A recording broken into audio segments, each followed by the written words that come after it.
Now we'll wipe away the excess glue and saw the dowels flush.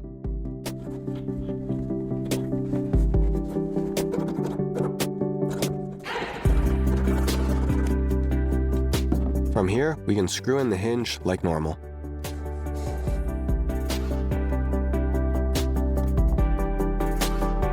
Here's a convenient way to help cut tape while packing up boxes.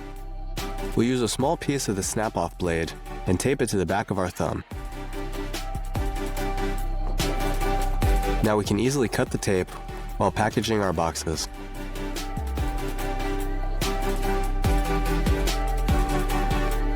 We can apply some double-sided tape to this hammer to keep these small nails in place and to prevent us from hurting our fingers. Just stick the nail onto the double-sided tape and hammer it in.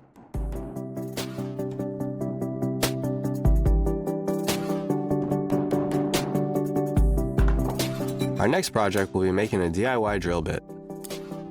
We'll fasten these 5 wood screws into this vise and then shave off the heads using an angle grinder.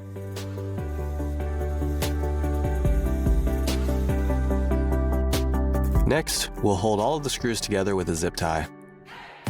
Attach it into the drill, and now we can drill holes into wood.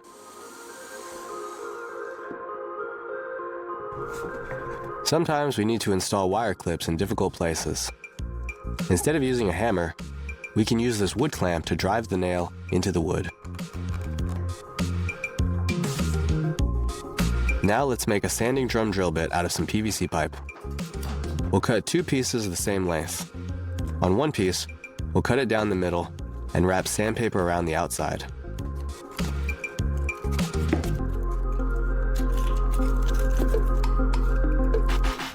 Then we'll push the other piece inside to secure the sandpaper. Next, we'll attach a bolt with washers on each side.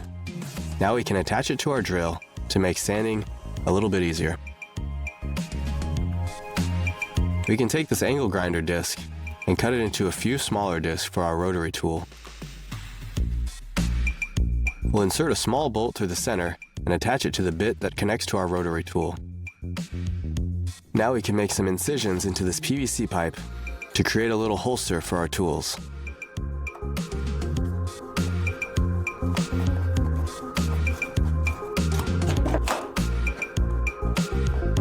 With these 2 pieces of wood, we can mark out a square notch.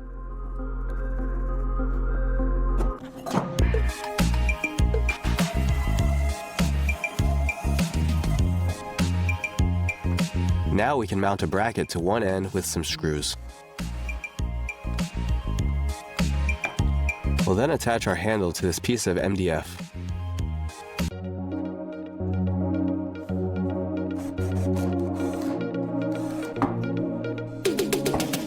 This will help us hold our pieces in place while we drill holes.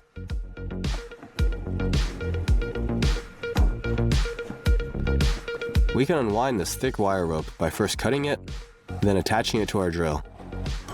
Secure the wire into a vise and drill it in the opposite direction to separate the strands. We can then shave down one side of this bolt and drill a few holes through its center.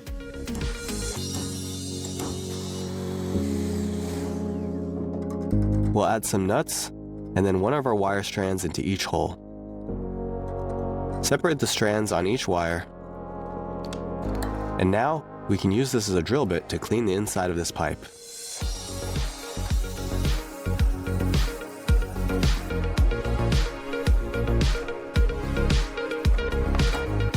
By fastening this hacksaw blade over some washers, we can use it to help us cleanly tear off smaller pieces of sandpaper. If you need to hide screws, a good way to do it is by first drilling a pilot hole and then use a spade bit to drill a larger hole.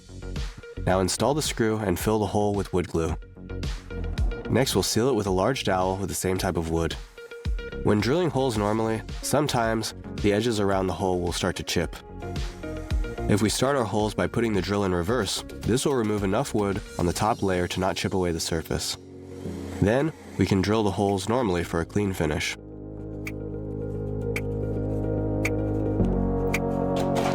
Want to add some color to these Christmas lights? We can use these straws to help. just insert the lights into the straws and cut the straws to the appropriate length. This bolt is too loose to screw into this block. Here's a quick way to make it secure. We'll cut a notch into the bolt itself and then shave off the edges of another bolt to create a wedge. Now we can put the wedge into the notch.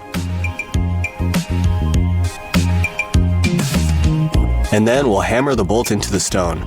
This will expand the bolts into the block, making it secure.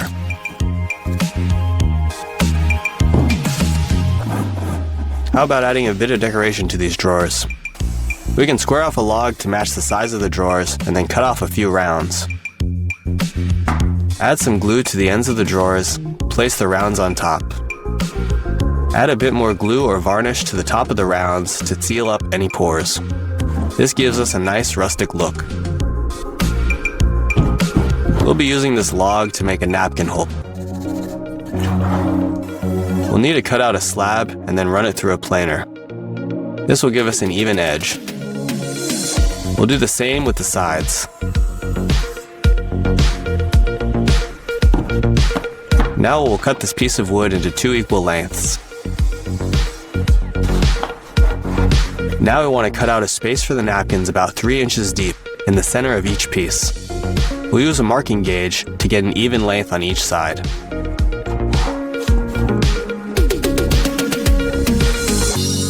Cut out the center and then add tape to the 2 pieces. Add wood glue to hold the corner edges together. Add some varnish and let it dry.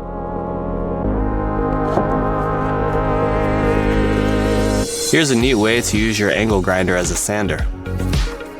Start by adding some double-sided tape to the back of a CD.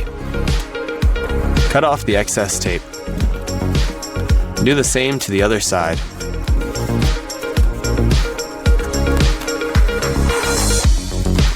Now we'll apply some sandpaper to the double-sided tape. We'll do the same and cut off the excess sandpaper.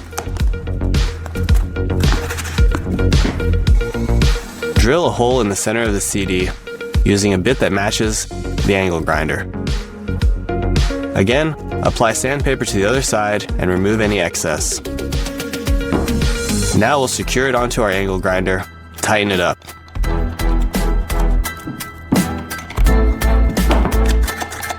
Now we can use this just like a belt sander.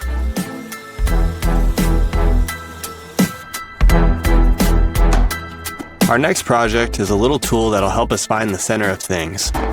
Start by joining 2 strips of wood together with glue at a right angle. Then add another strip at a 45-degree angle on top of the joint.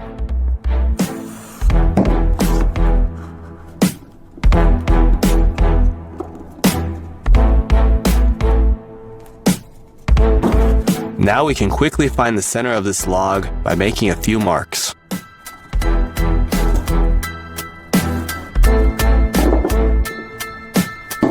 We can even use this tool to make circular cutouts. Find the center of this board just like we did before. Then hammer a nail through the board. Now we can hammer this nail into our table saw. And with just a few cuts, we can remove the nail and we have a nice round circle.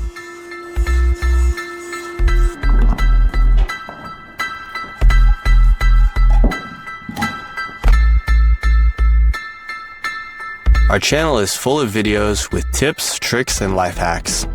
If you want to stay up to date on all the latest videos, then subscribe to the channel.